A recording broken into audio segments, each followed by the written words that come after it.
आज हम एक्सप्लेन करेंगे एक साउथ कोरियन मूवी जो भरी हुई है सस्पेंस और थ्रिलर से। तो बने रहिए हमारे साथ इस वीडियो में।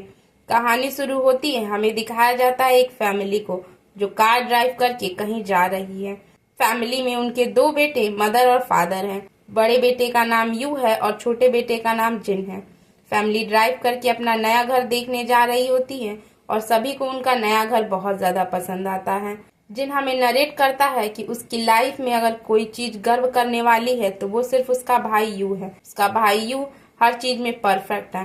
वो पढ़ाई में परफेक्ट है, वो खेल में परफेक्ट है, उसकी बहुत अच्छी जॉब भी है। लेकिन एक साल पहले उसके भाई यू का एक्सीडेंट हो गया था, जिसकी वजह से उसके लेग में एक प्रॉब्लम हो गई है। इसी वजह से उसका भाई यू अब लंगड़ा के चलता है। इसके बाद हमें दिखाया जाता है कि पूरी फैमिली नए घर में शिफ्ट होने लगती है और लेकिन उस नए घर में एक रूम क्लोज्ड था। जिन अपने बड़े भाई यू से पूछता है कि वो रूम बंद क्यों है। यू बताता है कि उसमें अभी ओनर का कुछ सामान रखा हुआ है, इसीलिए वो रूम बंद है। जो आदमी सामान शिफ्ट करने में मदद कर रहे होते हैं उनमें से एक आदमी जिन से पूछता है कि क्या वो तुम्हारा बड़ा भाई है। जिन कहता है हाँ, लेकिन तुम ये क्यों पूछ रहे हो। के बाद हम देखते हैं कि यू आ जाता है और वो आदमी वहां से चला जाता है। रात के समय दिखाया जाता है कि सारी फैमिली डिनर कर रही होती है, लेकिन जिन को उसी ऊपर वाले कमरे से कुछ गिरने की आवाज आती है। वो सारी फैमिली से पूछता है कि ऊपर कुछ गिरा है, लेकिन किसी को भी कोई भी आवाज नहीं सुनाई देती और सब किसी भी आवाज को सुनने से मना कर देते हैं। रात के टाइम जब यू सो जाता है तो जिन को फिर से उसी बंद कमरे से आवाज आने लगती है। जिन उठता है और उस कमरे की तरफ जाने लगता है ताकि वो उस आवाज का पता कर सके। जैसे ही जिन दरवाजा खोलने वाला होता है, यू आ जाता है और उसे रोकता है और उसे घुमाने के लिए बाहर लेकर जाता है ताकि जिन का माइंड थोड़ा सा फ्रेश हो जाए। यू और जिन अभी बाहर ही होते हैं, तब तक जिन के पापा का कॉल आता है। वो यू को वापस बुला रहे थे। यू जिन को वहीं छोड़ करके वापस आने लगता है। तभी जिन देखता है कि उसके भाई को कुछ लोग किडनैप करने की कोशिश कर रहे होते हैं। जिन अपने भाई को बचाने की कोशिश करता है, लेकिन उसके आने से पहले वो उसे किडनैप करके लेकर के चले जाते हैं।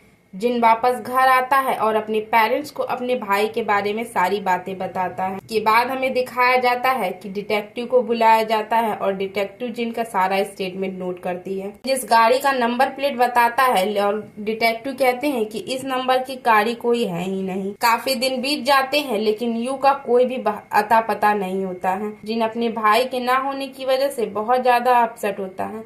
काफी दिन बीत जाते हैं और यू फिर से घर वापस आ जाता है। पूछने पर यू बताता है कि उसे बिल्कुल भी याद नहीं कि वो इतने दिन तक कहाँ था। डॉक्टर बताते हैं शायद ट्रॉमा की वजह से यू उस इंसिडेंट को भूल गया हो। इसके बाद हमें दिखाया जाता है कि जिन को लगता है कि रात में उसका भाई यू कहीं बाहर गया था। वो अपने भाई से अगली सुबह पूछता है, लेकिन उसका भाई उसे रिफ्यूज कर देता है और उसी बीच में जिन अपनी दवाई लेना भूल जाता है। जिनको कोई बीमारी होती है जिसकी वजह से वो दवाई ले रहा होता है। दोनों ब्रेकफास्ट करते हैं और यू अपने काम पे वापस जाने लगता है। तभी जिन उससे पूछता है कि भाई, आप अपने पैरों पर लंगड़ा कर चलते थे, और ऐसा कहते ही वो अपने पैरों से लंगड़ा कर चलने लगता है, लेकिन इस बार वो अपने उल्टे पैर से लंगड़ा के चल रहा था। जिनको अपने भाई पे फिर से शक होने लगता है। इसके बाद हमें रात का समय दिखाया जाता है। जिन अपने स्टडी टेबल पे सोया हुआ है। तभी यू आता है और वो पेंसिल के लिए बिल्कुल जिन के आंखों के पास लाता है और वो चेक करना चाहता था कि जिन अभी सोया है कि नहीं। और जैसे ही वो पेंसिल की लीड जिन की आंखों के पास आती है, वो पेंसिल की लीड टूटकर वहां से गिर जाती है। जब उसे ये कंफर्म हो जाता है कि जिन सो गया है, वो बाहर चला जाता है, लेकिन जिन अभी भी जगा था। वो उठता है और यू का पीछा करता है। वो देखता है कि यू अपने दोनों पैरों से बिल्कुल नॉर्मल चल रहा होता है। जिन देखता है कि यू जाके दो लोगों से मिलता है और ये दो लोग कोई और नहीं बल्कि वही डिटेक्टिव थे जो यू के खोने पे जिन से मिलने आए थे। यू उन दोनों को डांट रहा होता है। जिन ये देख के डर जाता है और वो वहां से भागने लगता है। ये सारी चीजें यू को पता चल जाती हैं। जिन एक जगह पे छिप जाता है और इसके बाद हमें दिखाया जाता है कि जिन को कोई बेहोश कर देता है। अगली सुबह हमें दिखाया जाता है कि जिन अपनी उसी स्टडी टेबल पे लेटा हुआ है जिस टेबल पे वो रात को सोया था। जिन घबरा जाता है कि वो यहाँ पे कैसे पहुंच गया, क्या वो सपना देख रहा था। वो अपने भाई यू से डर करके बाथरूम में छिप जाता है। यू जिनसे पूछता है कि क्या हुआ, तुम ऐसा क्यों बिहेव कर रहे हो। जिन उसे रात की सारी बातें बताता है। यू पूछता है कि क्या तुमने अपनी कल दवाई ली थी? जिन कहता है नहीं। यू कहता है कि तुम इसीलिए हेलुसिनेट कर रहे होते हैं। इसके बाद जिन अपनी दवाई लेता है और वो रेस्ट करता है। यू अपने ऑफिस के लिए चला जाता है। जिन फिर से उसको खिड़की से देखता है, लेकिन वो अब फिर से अपने सही पैर से लंगड़ा के चल रहा था। जिन वापस टेबल पर आता है और वो देखता है पेंसिल की वही लीड जो उसने कल रात सपने में देखी थी, और उसे कंफर्म हो जाता है कि कल रात उसने जो कुछ भी देखा वो सपना नहीं बल्कि हकीकत था। जिन अपनी मॉम के पास जाता है और वो बताता है कि यू के साथ कुछ गड़बड़ है और ये यू हमारा भाई नहीं, ये कोई और है। वो बोलता है कि मॉम आप चिंता मत करिए, मैं इसका पता लगा लूंगा, आप पापा को कुछ भी मत बताना। इसके बाद हमें दिखाया जाता है जिनको फिर से उसी रूम से बहुत तेज आवाजें आ रही होती हैं। जिन उठता है और बैट लेके उस रूम में जाता है। उस रूम में देखता है कि यू की बॉडी टंगी हुई होती है। वो जोर से चिल्लाता है, लेकिन ये जिन का सपना होता है। वो अपनी बिस्तर से उठ जाता है। के बाद जिन नीचे आता है, वो अपनी मॉम को फोन पे बात करते हुए सुनता है। मॉम यू से बात कर रही होती है और वो कहती हैं कि जिन को तुम पे शक हो गया है और हमें अब जल्दी से अपना काम कंप्लीट करना होगा। यू उनसे पूछता है कि क्या जिन वहाँ पर है? मॉम कहती है नहीं, वो अपने रूम में सो रहा है। मॉम चेक करने के लिए जिन के रूम में जाती हैं। चुपके से अपने रूम में वापस चला जाता है और जाके वहाँ पर सो जाता है। जिन ये सब सुन के बहुत ज्यादा घबरा जाता है और जिन खिड़की से कूद करके अपनी फैमिली से भागने लगता है। पेरेंट्स और एक और आदमी उसको दौड़ाने लगते हैं और उसको घर वापस बुलाते हैं, लेकिन जिन भाग करके पुलिस की वैन के पास आ जाता है और वो पुलिस से हेल्प मांगने लगता है। के बाद हमें दिखाया जाता है जिन पुलिस स्टेशन में है। वो पुलिस को अपनी सारी बातें बताता है और बताता है कि जो फैमिली मेरे साथ रह रही है वो मेरी फैमिली नहीं है, वो फेक लोग हैं। के बाद पुलिस उससे पूछती है कि आप कितने साल के हो? जिन कहता है मैं 21 साल का हूँ। के बाद पुलिस पूछती है कि आप ये कौन सा साल है? जिन कहता है 1997। पुलिस उसे बताती है ये 1997 नहीं, ये 2017 है। जिन अपने आसपास लोगों को फोन, टैबलेट, कंप्यूटर चलाते हुए देखता है और जब वो मिरर में खुद को देखता है तो एक्चुअली में 41 ईयर का था। जिनको ये बिलीव नहीं होता और उसे अब कुछ भी समझ नहीं आ रहा है। हमें दिखाया जाता है कि जिन घर वापस आ जाता है वो सबको बुलाता है और ऊपर जाता है। जो हर बार बंद रहता था आज वो रूम खुला हुआ होता है और वहाँ पे एक सॉन्ग बज रहा होता है। जैसे ही जिन उस रूम में एंटर करता है उसको चारों तरफ ब्लड दिखता है और ब्लड से सनी हुई उसे एक गुड़िया भी दिखती है। यू उसके मॉम और डैड आते हैं। जिन डर जाता है, वो पूछता है तुम लोग कौन हो, और यू उसे बताता है कि ये इस बार भी हमारा प्लान फ्लॉप हो गया। जिन पूछता है तुम लोग कौन हो और तुम लोग क्या करना चाहते हो। यू उसे बताता है 20 साल पहले इस घर में एक वुमेन और एक लड़की का मर्डर हुआ था और मर्डर करने वाला कोई और नहीं बल्कि तुम थे। 20 साल पहले पुलिस इस मर्डर के कल्प्रिट को ढूंढ नहीं पाई थी, लेकिन जब मैंने तुम्हें ढूंढा 20 साल बाद तो तुम सारी चीजें भूल गए थे और तुम्हें याद ही नहीं था कि तुमने अपनी लाइफ में क्या किया है, और तुम्हें सजा दिलाने के लिए तुम्हारे जुर्मों को याद दिलाना सबसे ज्यादा जरूरी था। इसलिए हमने तुम्हें हिप्नोटाइज करके तुम्हारी सारी सच्चाई पता की और तुम्हारी फैमिली के बारे में पता किया, और बिल्कुल वैसा ही प्लान किया जैसा लास्ट टाइम तुम खुश थे। तुम्हारी लाइफ के सबसे लास्ट हैप्पी मोमेंट के बारे में जाना जब तुम अपनी फैमिली के साथ अपने नए घर को शिफ्ट हो रहे थे। इसके हमें समझ में आता है कि क्यों वो रूम हमेशा बंद रहता था, क्योंकि लोग वहां पे काम कर रहे थे ताकि वो मर्डर के साइन रिक्रिएट कर सके।